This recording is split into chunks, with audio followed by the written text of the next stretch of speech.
Hi friends, welcome to PSC beginners. അപ്പോൾ നമ്മൾ വീണ്ടും ഒരു SCRT ക്ലാസ്സസുമായിട്ടാണ് വന്നിട്ടുള്ളത്. നമ്മളിന്ന് 2 ചാപ്റ്ററാണ് നോക്കുന്നത്. ഒന്ന് ആദിമ മനുഷ്യരും സംസ്കാരങ്ങളും, രണ്ടാമത് ആദ്യകാല രാഷ്ട്രങ്ങൾ എന്നത് 6ാം ക്ലാസ്സിലെ സോഷ്യലിൽ നിന്നുള്ള ആദ്യ 2 ചാപ്റ്റേഴ്സാണ് നമ്മളിന്ന് നോക്കാൻ പോകുന്നത്. അപ്പോൾ നമ്മൾ 6ാം ക്ലാസ്സിലെ സയൻസിൻ്റെ ഭാഗം മുഴുവനായി തീർത്തിട്ടുണ്ട്. ഇനി നമ്മൾ സോഷ്യലിലേക്ക് പോവാം. BCE CE നമ്മൾ സാധാരണ കേൾക്കാറുള്ളതാണ് അല്ലേ, BC അതുപോലെ AD എന്നുള്ളതൊക്കെ. അപ്പോൾ അതെന്താണ് ഈ BC അല്ലെങ്കിൽ AD, എന്താണ് BCE എന്നൊക്കെ നോക്കാം. കാലഗണന അനുസരിച്ച് ചിത്രങ്ങളെ 2 കാലഘട്ടങ്ങളായി വിഭജിച്ചിരിക്കുന്നു. പൊതുവർഷത്തിന് മുമ്പും, അതായത് ബിഫോർ കോമൺ ഇറ BCE എന്നും, പൊതുവർഷം അതായത് കോമൺ ഇറ CE എന്നും, യേശു ക്രിസ്തുവിൻ്റെ ജനനത്തെ അടിസ്ഥാനമാക്കി മുൻകാലങ്ങളിൽ BC എന്നും AD എന്നിങ്ങനെയാണ് വിഭജിച്ചിരുന്നത്. ക്രിസ്തു ജനിക്കുന്നതിന് മുമ്പുള്ള കാലം BC, അതായത് ബിഫോർ ക്രിസ്റ്റ് എന്നും, ക്രിസ്തുവിൻ്റെ ജനനത്തിന് ശേഷമുള്ള കാലം AD, അതായത് അനോ ഡോമിനി എന്നും അറിയപ്പെടുന്നു. ഇന്ന് ഇത് യഥാക്രമം BCE എന്നും CE എന്നുമാണ് അറിയപ്പെടുന്നത്. അപ്പോൾ ബിഫോർ കോമൺ ഇറ BCE, അതുപോലെ കോമൺ ഇറ CE. എന്താണ് ഫോസിലുകൾ എന്ന് പറഞ്ഞാൽ? പുരാതന സസ്യങ്ങൾ, മൃഗങ്ങൾ, മനുഷ്യർ എന്നിവരുടെ ശേഷിപ്പുകളാണ് ഫോസിലുകൾ. പൊതുവെ പാറകളിൽ പതിഞ്ഞിരിക്കുന്ന ഇവ ദശലക്ഷക്കണക്കിന് വർഷങ്ങളായി സംരക്ഷിക്കപ്പെട്ടിരിക്കുന്നു. ഇനി മനുഷ്യരുടെ ഉത്ഭവത്തെയും പരിണാമത്തെയും കുറിച്ച് നോക്കാം.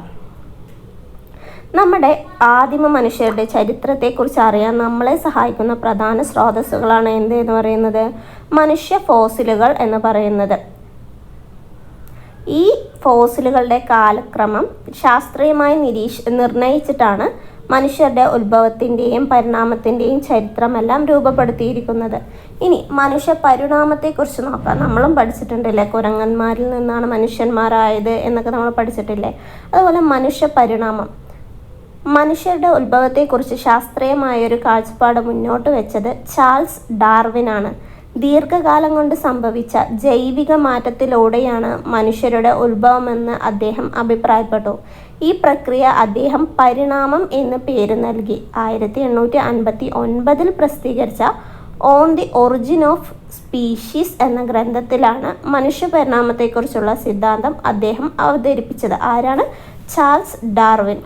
1809 ഫെബ്രുവരി 12 ഇംഗ്ലണ്ടിലാണ് ചാൾസ് ഡാർവിൻ ജനിച്ചത്. ഭൂമിയിൽ ജീവൻ്റെ ഉത്ഭവത്തിലേക്കും ജീവജാലങ്ങളുടെ വൈവിധ്യത്തിലേക്കും നയിച്ച പ്രക്രിയകൾ മനസ്സിലാക്കാൻ സഹായിച്ച പ്രകൃതി ശാസ്ത്രജ്ഞനാണ് ആര്? ചാൾസ് ഡാർവിൻ എന്ന് പറയുന്നത്. എല്ലാ ജീവജാലങ്ങളും പരിണമിച്ച് രൂപപ്പെട്ടതാണെന്നും ഓരോ ജീവിവർഗവും ഇന്നത്തെ രൂപത്തിൽ എത്താൻ അനേക ലക്ഷം വർഷങ്ങൾ എടുത്തുവെന്നും ചാൾസ് ഡാർവിൻ അദ്ദേഹത്തിൻ്റെ പരിണാമ സിദ്ധാന്തത്തിലൂടെ എന്ത് ചെയ്തു? വിശദീകരിച്ചു. മനുഷ്യരുടെ പൂർവികർ. ആദിമ മനുഷ്യർ രൂപം കൊണ്ടത് ദശലക്ഷക്കണക്കിന് വർഷങ്ങൾ മുമ്പാണ്. സസ്തനികളിൽ ഒരു വിഭാഗമായ പ്രൈമേറ്റുകളിൽ നിന്നാണ് മനുഷ്യ പരിണാമം ആരംഭിക്കുന്നത്. മനുഷ്യൻ്റെ പരിണാമത്തിൻ്റെ വിവിധ ഘട്ടത്തിൻ്റെ ഫ്ലോ ചാർട്ടാണ് അവിടെ കൊടുത്തിട്ടുള്ളത്. പ്രൈമേറ്റുകൾ, സസ്തനികളിൽ ഒരു വിഭാഗമാണ് ഈ പ്രൈമേറ്റുകൾ എന്ന് പറയുന്നത്. പിന്നെ ഹോമിനിഡുകൾ, ഇരുകാലിൽ നടത്തം.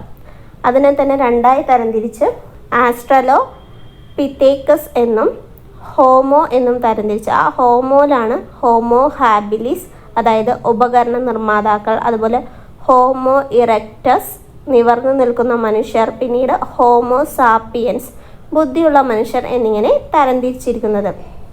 ഹോമോയുടെ ഈ ഉപവിഭാഗങ്ങളാണ് എന്ത്? Homo habilis, homo erectus, homo sapiens എന്നിങ്ങനെ ഉള്ളത്. മനുഷ്യവികാസത്തിൻ്റെ വിവിധ ഘട്ടങ്ങൾ. ആദിമ മനുഷ്യർ വനാന്തരങ്ങളിലാണ് വസിച്ചിരുന്നത്. അത് നമുക്കറിയാലോ. അവരെന്തൊക്കെയാണ്? കായ്കനികൾ ശേഖരിച്ചും മൃഗങ്ങളെ വേട്ടയാടിയും മാംസം ഭക്ഷണമാക്കിയിട്ടൊക്കെയാണ് ജീവിച്ചിരുന്നത് എന്ന് നമ്മൾ 5ാം ക്ലാസ് ചാപ്റ്ററിൽ ഓൾറെഡി ഇതൊക്കെ പറഞ്ഞു. അതുപോലെ തന്നെ പരുക്കൻ കല്ലുകളെയാണ് അവർ ആയുധമാക്കിയിട്ടുണ്ടായിരുന്നത്, ശിലകളെ ആയുധമാക്കിയിട്ടുണ്ടായിരുന്നു. അതുപോലെ ശിലകൾ ആയുധമായി ഉപയോഗിച്ച കാലഘട്ടത്തെയാണ് നമ്മൾ എന്തെന്ന് പറയുന്നത്? ശിലായുഗം എന്ന് പറയുന്നത്. ആ ശിലായുഗത്തിനെ തന്നെ നമ്മൾ 3ആയി തരംതിരിക്കും. എങ്ങനെ? പ്രാചീന ശിലായുഗം, മധ്യശിലായുഗം, നവീന ശിലായുഗം എന്നിങ്ങനെ ശിലായുഗത്തിനെ 3ആയി തരംതിരിച്ചിട്ടുണ്ട്. ഇനി പ്രാചീന ശിലായുഗത്തിൽ നോക്കുകയാണ് പറഞ്ഞാൽ ശിലായുഗത്തിൻ്റെ ആദ്യ കാലഘട്ടമാണ് ഈ പ്രാചീന ശിലായുഗം എന്ന് പറയുന്നത്. അപ്പോൾ അവർ ഉപയോഗിച്ചിരുന്നത് എങ്ങനത്തെയാണ്? പരുക്കൻ കല്ലുകളാണ് അവർ ഉപകരണമായി ഉപയോഗിച്ചിട്ടുണ്ടായിരുന്നത്. അവരുടെ ജോലി എന്ന് പറയുന്നത് എന്തായിരുന്നു? ശേഖരിക്കുക, ഭക്ഷണം ശേഖരിക്കുക, വേട്ടയാടലൊക്കെയാണ് അവരുടെ ഉപജീവന മാർഗം എന്ന് പറയുന്നത്. ഇനി അത് നേരെ മധ്യശിലായുഗത്തിലേക്ക് എത്തുമ്പോൾ അവരെന്ത് ചെയ്യും? സൂക്ഷ്മശിലാ ഉപകരണങ്ങൾ ഉപയോഗിച്ചു. ആദ്യഘട്ടത്തിൽ പരുക്കൻ ഉപകരണങ്ങളായിരുന്നു പറഞ്ഞാൽ രണ്ടാമത്തെ ഘട്ടത്തിൽ സൂക്ഷ്മശിലാ ഉപകരണങ്ങൾ അവർ ഉപയോഗിച്ചു. അതുപോലെ ഭക്ഷ്യയോഗ്യമായ പൊല്ലിനങ്ങളും മത്സ്യവും ഭക്ഷണമാക്കാൻ തുടങ്ങി. അതുപോലെ മൃഗത്തോലും മരത്തോലും ഇലകളും വസ്ത്രമാക്കി. അപ്പോഴാണ് അവർ മൃഗത്തോലും മരത്തോലും ഇലകളും എന്താക്കി ഉപയോഗിക്കാൻ തുടങ്ങിയത്? വസ്ത്രമായി ഉപയോഗിക്കാൻ തുടങ്ങിയത്.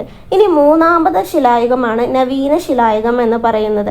ആ കാലഘട്ടത്തുമ്പത്തിനും അവരെന്ത് ചെയ്തു? കൂടുതൽ പരിഷ്കരിക്കപ്പെട്ടതും അതുപോലെ തന്നെ മിനുസമുള്ളതുമായ കല്ലുപകരണങ്ങൾ ഉപയോഗിച്ചു. അതുപോലെ കൃഷി ആരംഭിച്ചു, ചക്രം കണ്ടുപിടിക്കുകയും മൺപാത്രം നിർമ്മാണം ആരംഭിക്കുകയും ചെയ്തു. ഇനി എന്താണ് ഭിംബേട്ക എന്ന് പറഞ്ഞാൽ? ശിലായുഗ മനുഷ്യർ അധിവസിച്ചിരുന്ന ഇന്ത്യയിലെ ഒരു പ്രധാന ഗുഹാകേന്ദ്രമാണ് മധ്യപ്രദേശിലെ ഭിംബേട്ക എന്ന് പറയുന്നത്. പ്രാചീന മനുഷ്യരുടെ വിവിധ ജീവിത രീതികളെക്കുറിച്ച് ഇവിടുത്തെ ഗുഹാചിത്രങ്ങൾ നമ്മളോട് പറയുന്നു. അവരുടെ ആശയവിനിമയത്തിൻ്റെ തെളിവ് കൂടിയാണ് ഈ ഗുഹാചിത്രങ്ങൾ. അപ്പോൾ ഇന്ത്യയിലെ ശിലായുഗ മനുഷ്യർ അധിവസിച്ചിരുന്ന ഇന്ത്യയിലെ ഒരു പ്രധാന ഗുഹാകേന്ദ്രമാണ് എന്ത് എന്ന് പറയുന്നത്? ഭിംബേട്ക എന്ന് പറയുന്നത്. ഈ ഭിംബേട്ക എവിടെയാണുള്ളത്? മധ്യപ്രദേശിലാണ് ഉള്ളത്. കൃഷിയുടെ ആരംഭവും സ്ഥിരവാസവും ഇതും നമ്മൾ പറഞ്ഞിട്ടുണ്ടായിരുന്നു. അവരെ എങ്ങനെ, ഇതെല്ലാം 5ാം ക്ലാസ് ചാപ്റ്ററിൽ ഒരു ഇൻട്രൊഡക്ഷൻ പോലെ നമ്മൾ പറഞ്ഞു പോയതാണ് അല്ലേ. കൃഷിയുടെ ആരംഭം, കൃഷി ചെയ്യാൻ ആരംഭിച്ചു, പിന്നീട് അവരവിടെ സ്ഥിര താമസമാക്കി, പിന്നെ അത് സംരക്ഷിക്കുന്നതിന് വേണ്ടിയിട്ട് അവർ ഉണ്ടാക്കിയ ഉൽപ്പന്നങ്ങൾ സംരക്ഷിക്കാൻ തുടങ്ങി, മൃഗങ്ങളെ പരിപാലിച്ച് വളർത്താൻ തുടങ്ങി എന്നെല്ലാം പറഞ്ഞിട്ടുണ്ടായിരുന്നു. ഏതിൽ? കൃഷിയുടെ ആരംഭത്തോടെ. അപ്പോൾ ഈ സ്ഥിരവാസങ്ങൾ ഉണ്ടായതോടെ അവരെന്ത് ചെയ്തു? അവർക്ക് അവിടെ താമസിക്കാൻ വേണ്ടിയിട്ട് അവർ വാസസ്ഥലങ്ങൾ കൂടി നിർമ്മിച്ചു.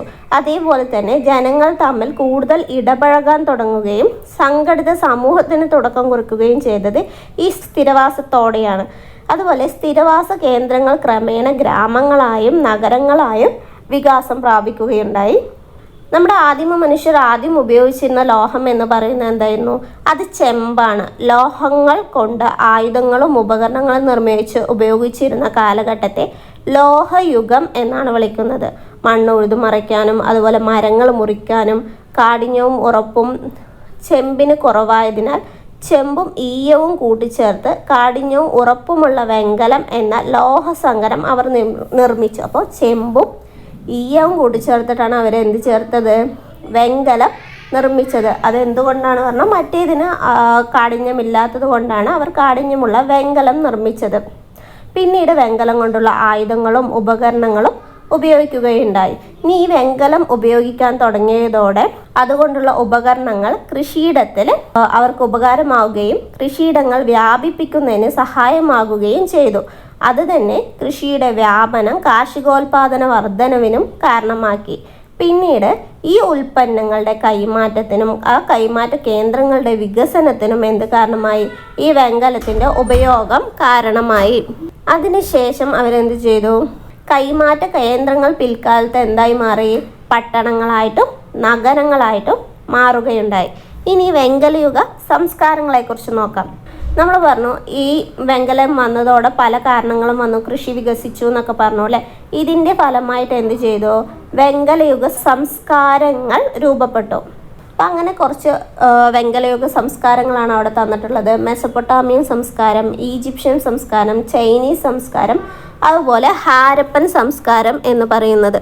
വെങ്കലയുഗ സംസ്കാരങ്ങളെല്ലാം രൂപപ്പെട്ടത് എവിടെയാണ്? നദീതീരങ്ങളിലാണ് അല്ലേ. എന്തുകൊണ്ടായിരിക്കും അവ നദീതീരങ്ങളിൽ രൂപപ്പെടാൻ കാരണമായത്? അവിടെ ഉണ്ടായിരുന്ന ഫലപുഷ്ടമായ മണ്ണ്. നമ്മൾ പറഞ്ഞു കൃഷി കാരണമാണ് ആൾക്കാർ സ്ഥിരതാമസമാക്കി പിന്നീട് അവരവിടെ എന്ത് ചെയ്തു? കൃഷി ചെയ്തു എന്ന് പറഞ്ഞാൽ കൃഷി എവിടെയായിരിക്കും കൂടുതലായി ചെയ്തിട്ടുണ്ടാവുക? ഫലപുഷ്ടമായ മണ്ണുള്ള സ്ഥലങ്ങളിലായിരിക്കും കൃഷി ചെയ്തിട്ടുണ്ടാവുക. അതുമാത്രമല്ല, കൃഷിക്ക് എന്ത് അത്യാവശ്യമായിട്ട് വേണം? ജലലഭ്യതയും അത്യാവശ്യമായിട്ട് വേണം. അതുപോലെ തന്നെ അനുകൂല കാലാവസ്ഥയും വേണം. ഇനി നമുക്ക് മെസപ്പൊട്ടാമിയൻ സംസ്കാരത്തെക്കുറിച്ച് നോക്കാം. ഈ മെസപ്പൊട്ടാമിയ എന്ന വാക്കിൻ്റെ അർത്ഥം എന്താണ്? നദികൾക്കിടയിലെ പ്രദേശം എന്നാണ് മെസൊപ്പൊട്ടാമിയ എന്ന വാക്കിൻ്റെ അർത്ഥം. യൂഫ്രട്ടീസ്, ടൈഗ്രീസ് എന്നീ നദികൾക്കിടയിലാണ് ഈ പ്രദേശം സ്ഥിതി ചെയ്യുന്നത്. നിലവിൽ ഇറാഖിൻ്റെ ഭാഗമാണ് ഈ പ്രദേശം. അപ്പോൾ ഇറാഖിൻ്റെ ഭാഗമായിട്ടാണ് എന്തുള്ളത്? മെസൊപ്പൊട്ടാമിയ ഉള്ളത്. സുമേറിയൻ, ബാബിലോണിയൻ, അസീറിയൻ, കാൽഡിയൻ എന്നിങ്ങനെ 4 വ്യത്യസ്ത സംസ്കാരങ്ങൾ കൂടിച്ചേർന്നതായിരുന്നു മെസൊപ്പൊട്ടാമിയൻ സംസ്കാരം എന്ന് പറയുന്നത്. ഇനി മെസൊപ്പൊട്ടാമിയയിലെ നഗരജീവിതത്തെക്കുറിച്ചും എഴുത്തുകളെക്കുറിച്ചും കൂടി നോക്കാം. മെസൊപ്പൊട്ടാമിയയിൽ നഗരജീവിതം കെട്ടിപ്പടുക്കാൻ സംഭാവന നൽകിയ ആദ്യ ജനത എന്ന് പറയുന്നത് ആരാണ്? സുമേറിയക്കാരായിരുന്നു. ഈ മെസൊപ്പൊട്ടാമിയൻ സംസ്കാരത്തിലെ പ്രധാന നഗരങ്ങളാണ് ഏത് എന്ന് പറയുന്നത്? ഉറൂക്ക്, ലഗാഷ് മുതലായവയെല്ലാം. ഉറൂക്ക്, ലഗാഷ് മുതലായവയെല്ലാം. അതുപോലെ നമ്മൾ മെസൊപ്പൊട്ടാമിയ പഠിച്ചപ്പോൾ അവിടുത്തെ ക്യൂണിഫോം ലിപിയെക്കുറിച്ച് പഠിച്ചിട്ടുണ്ടാവും അല്ലേ? ഈ ലിപി ആരെ വികസിപ്പിച്ചത് എന്ന് ചോദിച്ചു പറഞ്ഞാൽ അത് സുമേറിയക്കാരാണ് വികസിപ്പിച്ചത്. ആപ്പിളിൻ്റെ ആകൃതിയിലുള്ള ചിത്രലിപിയാണ് മെസൊപ്പൊട്ടാമിയൻ്റെ ലിപിയായ ക്യൂണിഫോം ലിപി എന്ന് പറയുന്നത്. ഇത് കളിമൺ ഫലകങ്ങളിലാണ് അവർ എഴുതിയിട്ടുണ്ടാക്കിയിട്ടുള്ളത്. കൂർത്ത മുനയുള്ള ഈരത്തണ്ടുകളാണ് കളിമൺ ഫലകങ്ങളിൽ എഴുതാൻ വേണ്ടിയിട്ട് അവർ ഉപയോഗിച്ചിട്ടുള്ളതും. ഇനി മെസൊപ്പൊട്ടാമിയക്കാരുടെ സംഭാവനകൾ എന്തൊക്കെയാണ്?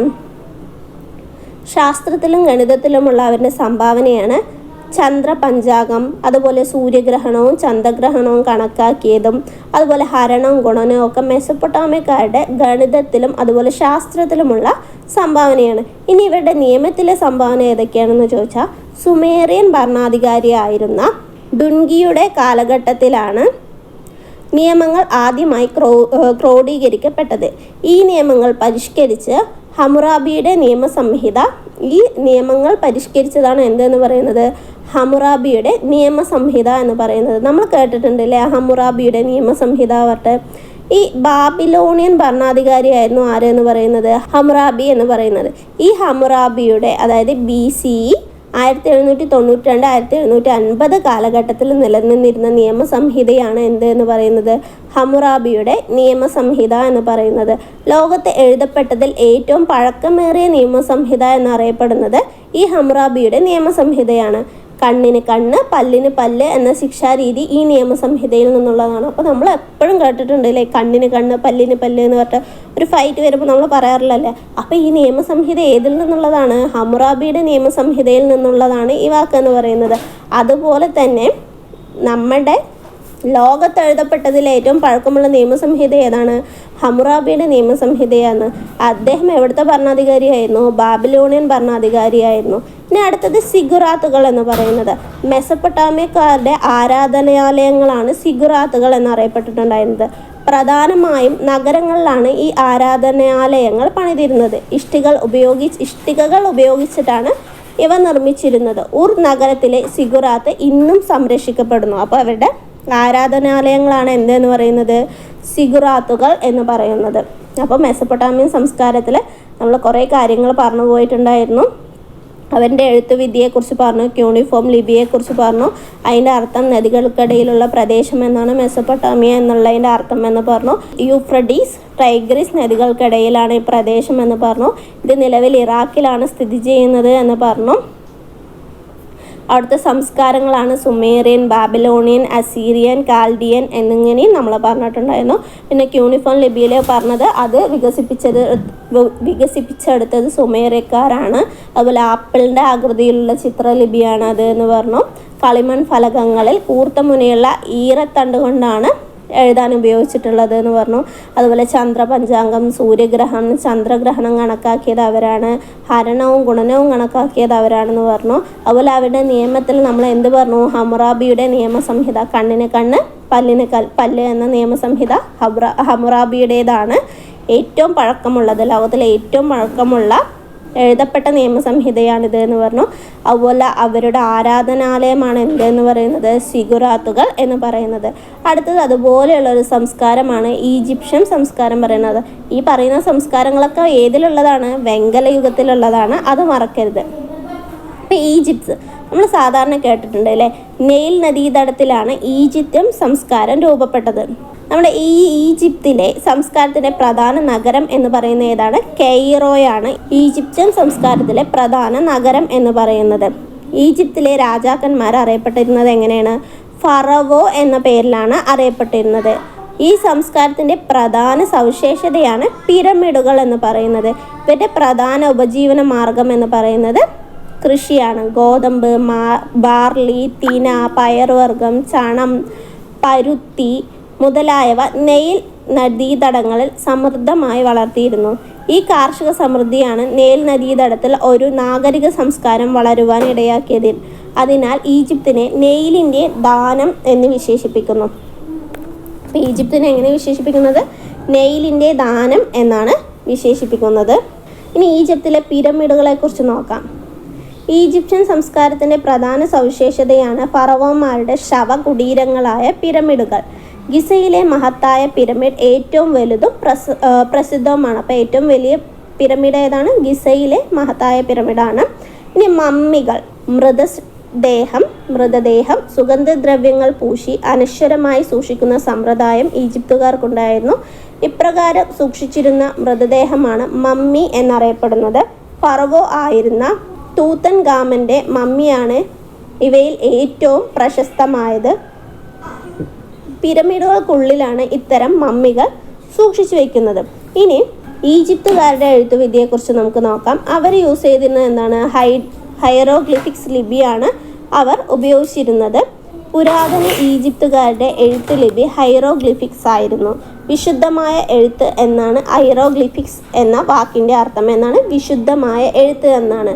ചിഹ്നവും രൂപവും അക്ഷരരൂപവും കൂടിച്ചേർന്ന ലിപിയാണിത്. വലത് നിന്ന് ഇടത്തോട്ടാണ് വായിച്ചിരുന്നത്. വലത്ത് നിന്ന് ഇടത്തോട്ടാണ് എന്ത് വായിച്ചിട്ടുണ്ടായിരുന്നത്? ഈ ഹൈറോഗ്ലിഫിക് ലിപി വായിച്ചിട്ടുണ്ടായിരുന്നു. നമ്മൾ അറബിയെല്ലാം വായിക്കുന്ന പോലെ വലത് നിന്ന് ഇടത്തോട്ടാണ്. ഗണിതവും അവരുടെ ശാസ്ത്ര നേട്ടങ്ങൾ. ഗണിതവും വൈദ്യശാസ്ത്രവും ഈജിപ്തിൽ പുരോഗതി കൈവരിച്ചിരുന്നു. ഗണിതശാസ്ത്രത്തിലെ ജാമിതിക്ക് അടിസ്ഥാനമിട്ടത് ഈജിപ്തുകാരായിരുന്നു. സങ്കലനം, വ്യവകലനം എന്നിവ ഇവരുടെ സംഭാവനകളായിരുന്നു. 30 ദിവസം വീതമുള്ള 12 മാസങ്ങളോടൊപ്പം 5 ദിവസം കൂടിച്ചേർത്ത 365 ദിവസം അടങ്ങിയ ഒരു വർഷമാണ് ഇവരുടെ സൗര പഞ്ചാംഗത്തിൽ ഉൾപ്പെട്ടിരിക്കുന്നത്. എത്ര? 30 ദിവസം വീതമുള്ള 12 മാസങ്ങളോടൊപ്പം 5 ദിവസം കൂടി കൂടിച്ചേർത്തിട്ടാണ് അവരുടെ സൗരയുഗ പഞ്ചാംഗം എന്ന് പറയുന്നത്. ഇനി അടുത്തതാണ് ചൈനീസ് സംസ്കാരം എന്ന് പറയുന്നത്. നമ്മൾ ഇതിൽ പ്രധാനമായിട്ട് അവരുടെ ലിപി ഹൈറോഗ്ലിഫിക് ലിപിയാണ്. പിന്നെ മമ്മികളെക്കുറിച്ചും പിരമിഡിനെക്കുറിച്ചും നെയിലിൻ്റെ ദാനം എന്നറിയപ്പെടുന്നു എന്ന് നമ്മൾ പറഞ്ഞു. പിന്നെ അവരുടെ സൗരയുഗ പഞ്ചാംഗത്തെക്കുറിച്ചും നമ്മൾ പറഞ്ഞു. അടുത്തതാണ് ചൈനീസ് സംസ്കാരം എന്ന് പറയുന്നത്. ഹൊയാങ് ഹോ നദീതടത്തിലാണ് ചൈനീസ് സംസ്കാരം ഉടലെടുത്തത്. ഓരോന്നും ഓരോ നദീതടത്തിലാണ് ഉടലെടുത്തത്. ആ നദീതടങ്ങളുടെ പേരുകൾ ഓർത്തു വയ്ക്കുക. കൃഷിയായിരുന്നു ഈ സംസ്കാരത്തിൻ്റെ അടിത്തറ എന്ന് പറയുന്നത്. കൂടാതെ നെയ്ത്ത്, മൺപാത്ര നിർമ്മാണം, പട്ടുവസ്ത്ര നിർമ്മാണം എന്നിവയും അവർ വിദഗ്ധരായിരുന്നു. മികവുറ്റ വെങ്കല ശില്പങ്ങളും അവർ നിർമ്മിച്ചിരുന്നു. ഇനി ഈ ചൈനീസ് സംസ്കാരത്തിൻ്റെ എഴുത്ത് സമ്പ്രദായം എന്ന് പറയുന്നത് എങ്ങനെയാണെന്ന് നോക്കാം. ചൈനക്കാരുടെ ഇടയിൽ പുരാതന കാലം മുതൽ തന്നെ എഴുത്ത് സമ്പ്രദായം നിലവിലുണ്ടായിരുന്നു. അക്ഷരങ്ങൾക്ക് പകരം ചിത്രങ്ങൾ ഉപയോഗിക്കുന്ന ചിത്രലിപിയായിരുന്നു പ്രചാരത്തിലുണ്ടായിരുന്നത്. കാലക്രമത്തിൽ അവർ ചിത്രങ്ങൾക്ക് പകരം ചിഹ്നങ്ങൾ രൂപപ്പെടുത്തി. മാറ്റങ്ങളോടെ ആ ലിപി ഇന്നും ചൈനയിൽ നിലനിൽക്കുന്നുണ്ട്. ആ ലിപി ഇന്നും എവിടെ നിലനിൽക്കുന്നുണ്ട്? ചൈനയിൽ നിലനിൽക്കുന്നുണ്ട്. അടുത്തതാണ് ഹാരപ്പൻ സംസ്കാരം. വളരെ ഇമ്പോർട്ടൻ്റ് ആയ സംസ്കാരമാണ് ഹാരപ്പൻ സംസ്കാരം എന്ന് പറയുന്നത്. വെങ്കലയുഗത്തിൽ സിന്ധു നദീതടത്തിൽ നിലനിന്നിരുന്ന സംസ്കാരമാണ് എന്ത്? ഹാരപ്പൻ സംസ്കാരം എന്ന് പറയുന്നത്. ഏകദേശം BCE 2600 മുതൽ BCE 1900 വരെയാണ് ഈ സംസ്കാരത്തിൻ്റെ കാലഘട്ടമായി പൊതുവെ കരുതപ്പെടുന്നത്. ഹാരപ്പയാണ് ആദ്യമായി കണ്ടെത്തിയ നഗരം. അതിനാലാണ് ഈ സംസ്കാരത്തെ ഹാരപ്പൻ സംസ്കാരം എന്ന് വിളിക്കുന്നത്. ഈ സംസ്കാരം ഉടലെടുത്തത് സിന്ധു നദീതീരത്തായതിനാൽ സിന്ധു നദീതട സംസ്കാരം എന്നും അറിയപ്പെടുന്നു. നഗരങ്ങൾ കേന്ദ്രീകരിച്ചാണ് ഈ സംസ്കാരം വളർന്നു വന്നത്. അതിനാൽ ഇന്ത്യയിലെ ഒന്നാം നഗരവൽക്കരണം എന്ന് ഈ സംസ്കാരത്തെ വിശേഷിപ്പിക്കുന്നു. സർ ജോൺ മാർഷൽ ഇന്ത്യൻ പുരാവസ്തുക്കളുടെ ഉത്ഖനനത്തിനും സംരക്ഷണത്തിനുമായി രൂപവൽക്കരിക്കപ്പെട്ട സ്ഥാപനമാണ് ആർക്കിയോളജിക്കൽ സർവേ ഓഫ് ഇന്ത്യ. 1902 മുതൽ 1928 വരെ ആർക്കിയോളജിക്കൽ സർവേ ഓഫ് ഇന്ത്യയുടെ ഡയറക്ടർ ജനറൽ ആയിരുന്ന സർ ജോൺ മാർഷൽ അദ്ദേഹത്തിൻ്റെ നേതൃത്വത്തിൽ നടന്ന ഗവേഷണങ്ങളാണ് ഹാരപ്പൻ സംസ്കാരത്തെ കണ്ടെത്തിയത്. ഇനി നഗരാസൂത്രണത്തെക്കുറിച്ച് നോക്കാം. ഹാരപ്പൻ സംസ്കാരത്തിലെ നഗരാസൂത്രണം. ഹാരപ്പൻ സംസ്കാരത്തിൻ്റെ പ്രധാന സവിശേഷതയാണ് എന്ത്? നഗരാസൂത്രണം എന്ന് പറയുന്നത്. നമ്മൾ നേരത്തെ പറഞ്ഞു അല്ലേ, ഇന്ത്യയിലെ ഒന്നാം നഗരവൽക്കരണം എന്ന് വിശേഷിപ്പിക്കുന്നത് എന്തിനെയാണ്? ഹാരപ്പൻ സംസ്കാരത്തെയാണ് എന്ന് നമ്മൾ പറഞ്ഞു. തെരുവുകളുടെ ഇരുവശങ്ങളിലുമായിട്ടാണ് അവർ വീടുകൾ നിർമ്മിച്ചിരുന്നത്.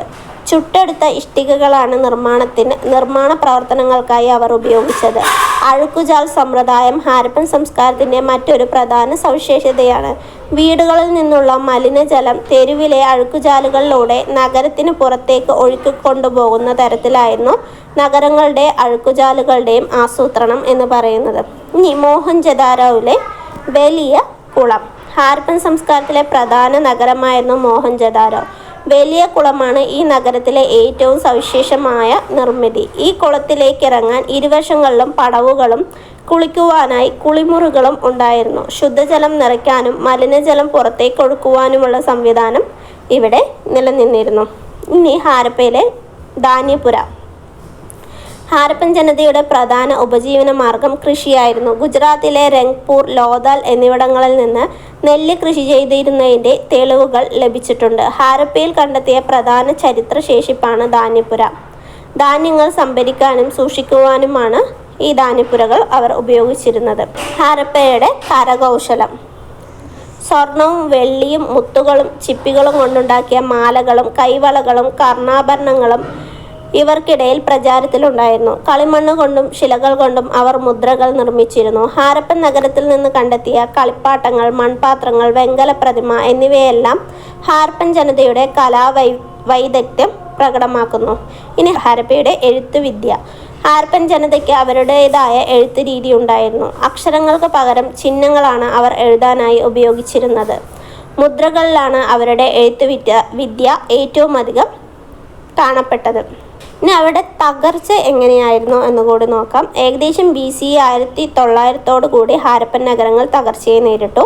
ഹാരപ്പൻ സംസ്കാരത്തിൻ്റെ തകർച്ചയെ സംബന്ധിച്ച് നിരവധി അഭിപ്രായങ്ങൾ നിലനിൽക്കുന്നു. അവയിൽ ചിലതാണ് കാലാവസ്ഥാ വ്യതിയാനം, നിരന്തരമുള്ള പ്രളയം, വനനശീകരണം, ഭൂമിയുടെ അമിതമായ ഉപയോഗം എന്നിവയെല്ലാം